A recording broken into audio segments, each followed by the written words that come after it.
আমরা এসেছি geological field টুরে সীতাকুণ্ড হিল রেঞ্জে। তো আমরা প্রতিদিন সকাল 6টায় ঘুম থেকে উঠে 7:30টার ভিতর ফ্রেশ হই, নাস্তা করি, তারপর 7:30টায় স্যারের হুইসেল শুনে আমরা ফিল্ডে নেমে পড়ি। তো আমাদের ওই 1 ঘন্টার ভিতরে 1.5 ঘন্টার ভিতর ফ্রেশ হতে হয়, ওয়াশরুমে যেতে হয়, পটি করতে হয়, খাওয়া দাওয়া করতে হয়।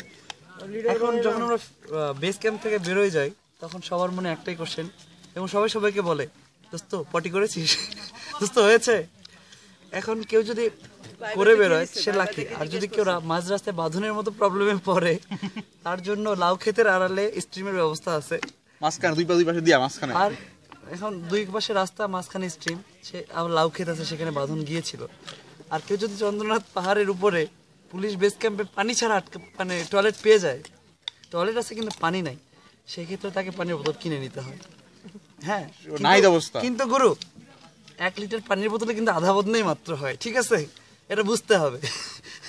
1 বদনায় 2 লিটার, আর 1 বদনাতে 2 লিটার, এটা কিন্তু কেউ সীতাকুণ্ড পাহাড়ে গিয়ে বলছে, ঠিক আছে। এখন আমরা ডিম খাবো, বাই।